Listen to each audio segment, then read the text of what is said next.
The original aim of the project was to engage with young people to make sure that they were involved in the future of their community. Our experience was that often adults weren't taking any notice of what young people had to say. And we wanted to change that. We wanted to give adults the opportunity to use tools and to engage in an interesting and active way with young people.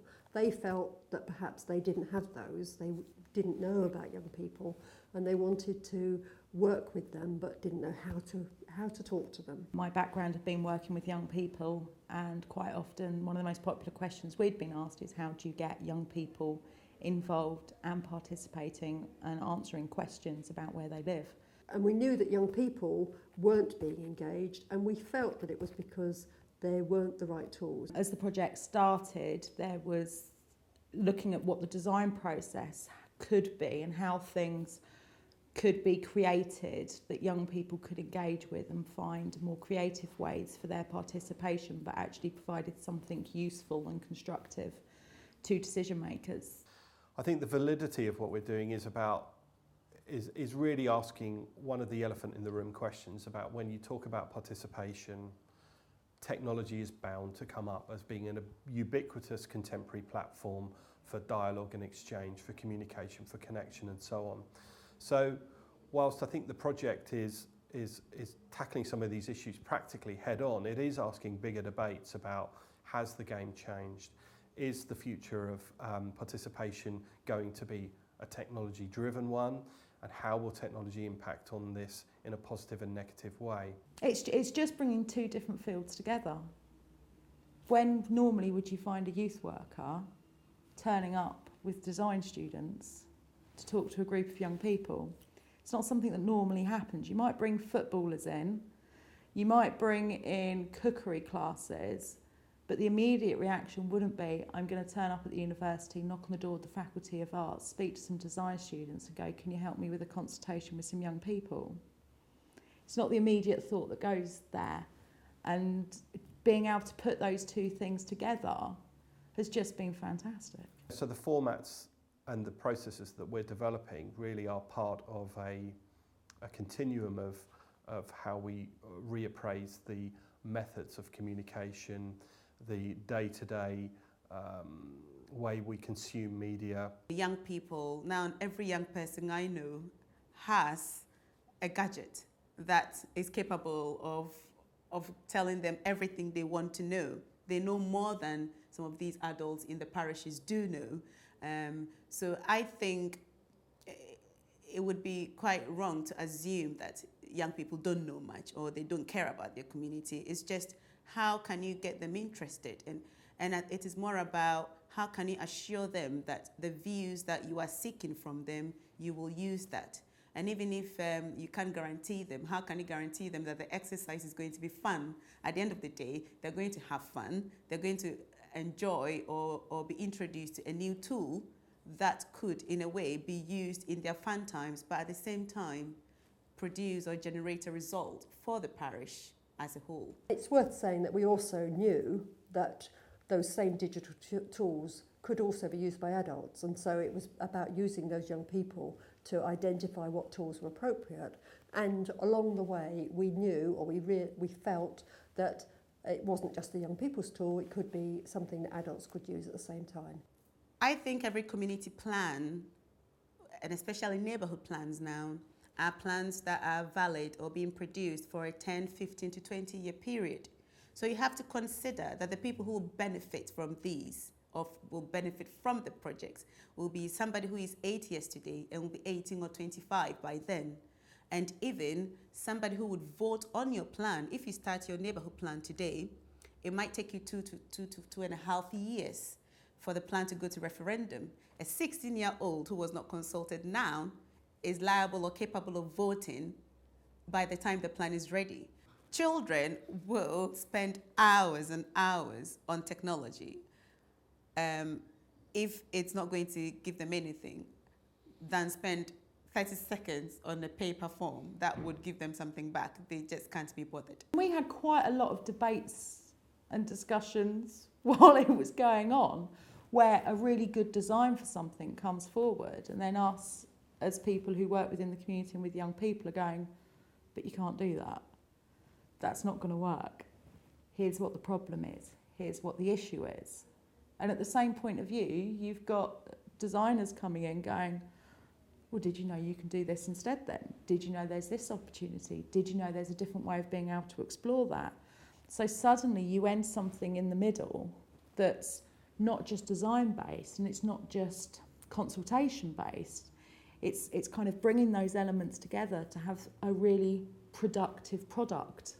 One of the core purposes of the project, of course, is about engagement. I mean, we haven't spoken much about the apathy of young people and the lack of engagement of young people because it's a well-known fact. And of course, you know, in the politic generally, apathy and engagement with political issues on local levels is really a problem. And you know, we've had personal experience of that through the process of developing the project. But I think we really have achieved making considerable step forwards in both understanding and applying some of the research and understanding that we've developed to tools that really do offer people the opportunity to express themselves in ways that are practically compatible with the context of village halls, underfunded community groups, and so on. Coming from a community development background where you're working with young people, you kind of get stuck with what you have around you. Suddenly someone goes and here's the university and look at what our students and look at what we can do, and you just kind of go, you can do that. You know, from our point of view, we hadn't even thought about some of the activities. We didn't know they existed to be able to develop, whether that be because of the technology, whether that be about using things like Morpho, whether that's around using things like Aurasma and making images move and triggered on maps, that you've suddenly got different sorts of mapping techniques, all of that sort of stuff. Some of the stuff we experimented with that perhaps didn't work as well. But we'd never have done it because we just didn't know it was there to have a go with to start off with, because that's not usually the resource you've got available to you. Whereas we've had people where we go, well, we have a go at doing, you know, we'll sit down and we'll talk with a group of young people and discuss with them how they do it. And then suddenly there's students going, did you know that if you put this together with that, you can create, and here's an app? One of the things has been that we ourselves have learned how to use social media, both things, how to use social media and how to engage with a younger age group. And that has been really positive for us in going out to communities and being able to say with credibility and with this project behind us, you really need to engage young people and this is how you can do it. I think there was a certain amount of anticipation that when it started going, oh, we can have lots of great, really nice activities that we can take out to groups of young people that they'll want to get engaged with, and then and out of it, we're going to get some opinions. And it kind of swung it all on its head. We ended up where the most important thing we were getting out of it was lots of opinions and discussion, and it just so happened they had these nice activities attached to it. You can use these tools and you will find that those same young people will want to engage with you because you're using the right tools. You're not asking them to come to an evening meeting. You're not asking them to sit down and fill out a questionnaire with a pen and paper. You're asking them to engage, to use the very things that they use on a daily basis. And that's been the real learning for us. And we're taking that into our whole community planning and neighbourhood planning area of work now. Other organisations or other bodies that are also wanting to talk to other young people about their views on all sorts of things. I think the challenge for us is that perhaps we're a bit ahead of our time, that the processes that a community has to go through to do its local plan or its neighbourhood plan are very paper-based still. They're very report-based. What we have to do as an organisation is persuade government, persuade local authorities that it is fine for them to accept information, reports, evidence of engagement with young people, with older people, with adults, with whoever, digitally. I think digital surveys, digital evidence is great. For me, that is the way forward. If you say a survey, I always say, there is a saying that pictures carries 1,000 words. Pictures tell more. How much more videos? If I am somebody, if I have to provide or give a grant to 2 different communities, and one community comes with me with a report of a survey findings of what the community issues are, and another community produces a video where everyone is talking about, I want this, we want this, I'm more drawn to the community that has produced the video because I can see them, I can hear them speak, I can even feel the actual need in their voice. I really want to see councils buy into this. I really want to see communities going, do you know what, we can use this because it means we can actually speak to the young people that live here. More than anything else, because so many of them aren't, because of perception of fear, concerns about doing so. How do you do it? How's the best way to do it? Or it's being done and that perhaps they're not getting as much detailed information out of it that they could. It's both an age thing, it's a process thing. It is easier still for organisations, for government, for local government to process something that is in a written format, in a report format. It is not as accepted, it's not as not a current way in which that type of report, that type of process is dealt with by those agencies. But we do know that it's coming, and we do know that we're at the front edge of that, and we do need to try and persuade those same authorities that it's sooner rather than later, because if we don't, then we don't get the existing young people or some of the adults engaged as they might be now, because we're not using the right techniques. I think one thing that's really come out of the whole project, and I've probably become more aware of in the last couple of months than I did while I was actually working on it, is just the huge amount of commitment and enthusiasm to make this work. And the people that have been involved with it all the way through.